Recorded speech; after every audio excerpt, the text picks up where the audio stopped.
नमस्कार बंधुरा 16 आना बांगाली रान्नाघरे आपनादेर सबाइके स्वागत।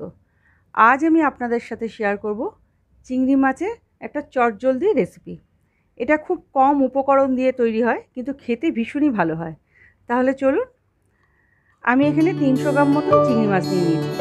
चिंगड़ी माछटाके आमी खूब भालो करे धुए रेखेছি। देखुन, एबार एर मध्ये आमी दिए देबो एकटा बड़ो साइजेर आलू। आमी आलूटाके लम्बा लम्बा করে কেটে রেখেছি।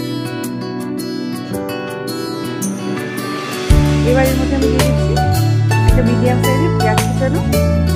এবার দিয়ে দিলাম 3-4টে কাঁচা লঙ্কা চিরা। আর সবার শেষে দিয়ে দিলাম একটা মিডিয়াম সাইজের টমেটো টুকরো করে। দিয়ে দিলাম স্বাদ মতন লবণ আর সামান্য একটু হলুদ। এর মধ্যে এবার দিয়ে দিচ্ছি 2 চামচ মতন সরষের তেল। আমি এখন 2 চামচ সরষের তেল দিলাম, পরে আরেকটু তেল দেবো। এবার এর মধ্যে জল দিয়ে দিচ্ছি।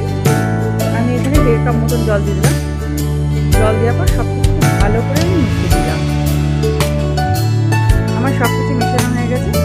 এবার এই বাটিটাকে আমি গ্যাসের উপর বসিয়ে দিয়ে গ্যাসের তেলটাকে লো টু মিডিয়ামে করে 10 মিনিটের জন্য চাপা দিয়ে দিচ্ছি।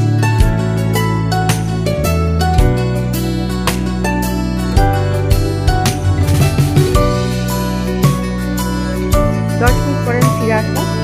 ঝোলটা আমার ফুটে গেছে।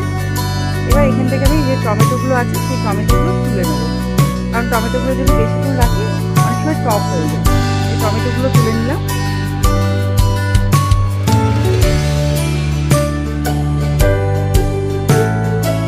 এই ঝোলটাকে একটু ফুটে দিচ্ছি। ঝোলটা আমার খুব ভালোভাবে ফুটে গেছে।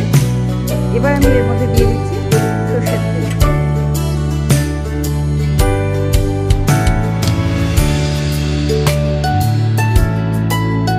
আমি এখানে 3 টেবিল চামচ মতো সরষের তেল দিলাম, দিয়ে খুব ভালোভাবে মিক্স করে নিলাম।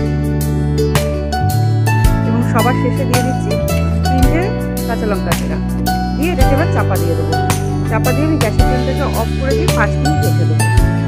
5 মিনিট পরে আমি ফিরে আসলাম। আর এই চিংড়ি মাছের বাটি চচ্চড়িটা আমি একটা বাটির মধ্যে তুলে নিয়েছি।